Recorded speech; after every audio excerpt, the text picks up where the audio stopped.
Exactly where this is and what this is may be hard to believe.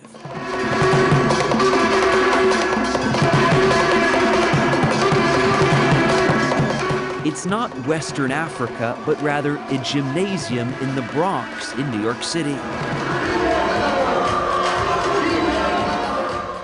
And it's no wedding, but a funeral, Ghanaian style. Funerals are one of the most important events in Ghanaian society, Ghanaian families. So that's one thing that everybody stops what they're doing and pay attention to that. Frederick Noma Addison is a journalist from the West African country of Ghana who lives now in Washington, D.C. He says funerals are considered an investment in the memory of the deceased. There are other events like birthday parties or maybe the birth of a child. You could miss that. But for a funeral, if you count as a family member or anybody who is important to that family, you don't miss that. Nana Amponsa is a leader in this community of immigrants from West Africa. It's his mother that hundreds have come to honor. How important is it for you that people come, pay their respects? It shows the good work I'm doing for the community. I'm a community leader, so I help my people. So when something happens like that, they all come to help me. It's like they are rendering the service back to me. His mother died almost a full year before this funeral. But with so much planning and money involved, funerals can be months in the making. This one cost $25,000. It costs money, but my mother brought me to the world. So no matter how much I spend on my mother, I feel great. Part of this is mourning, yes, but there is an awful lot of celebrating. and I'll speak to that. Yes, there is. If this person has lived a good life, has hit 75, 80 years, and has lived a very good life, has accomplished a lot, has raised good children, very well positioned in society, yes, there is mourning, but also we reflect on his or her good life and celebrate.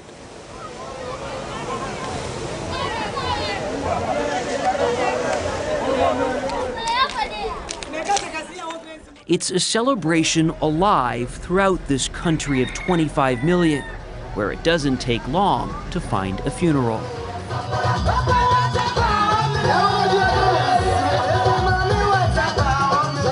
The roots of this tradition run deep here in West Africa, in Ghana itself, where even in poor villages like this one, people save up as much as they can to throw the biggest funeral party possible.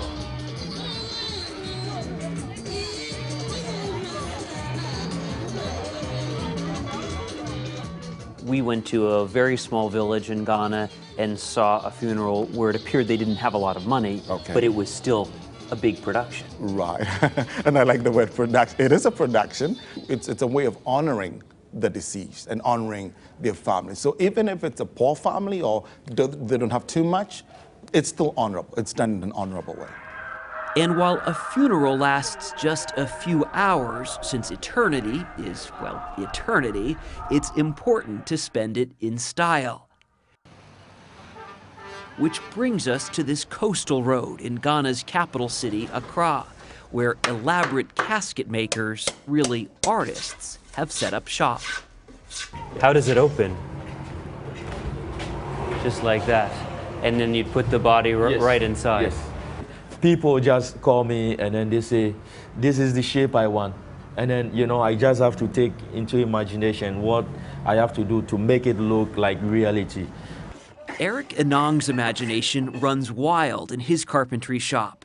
He's made everything from a tilapia casket for a fisherman to a cocoa pod for a farmer.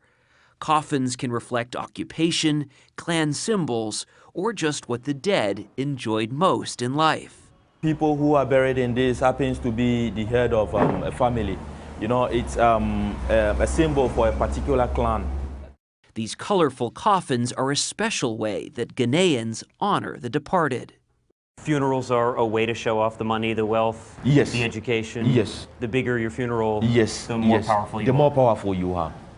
A design coffin, best not hidden in a hearse, but carried above heads and down streets. But for Eric, an artist as much as a carpenter, it's a bittersweet end. I really don't feel comfortable when I see them going under the ground like that. So you can't get too attached to your artwork because a lot of it you'll never see again? Yes. Some Americans might look at this and say, this seems over the top. It seems crazy to spend that much money after the person is already dead. Well, it's also cultural. And, you know, I wouldn't say it's good or bad, but culture is culture. You know, tradition is tradition. And tradition is certainly alive back here in the Bronx.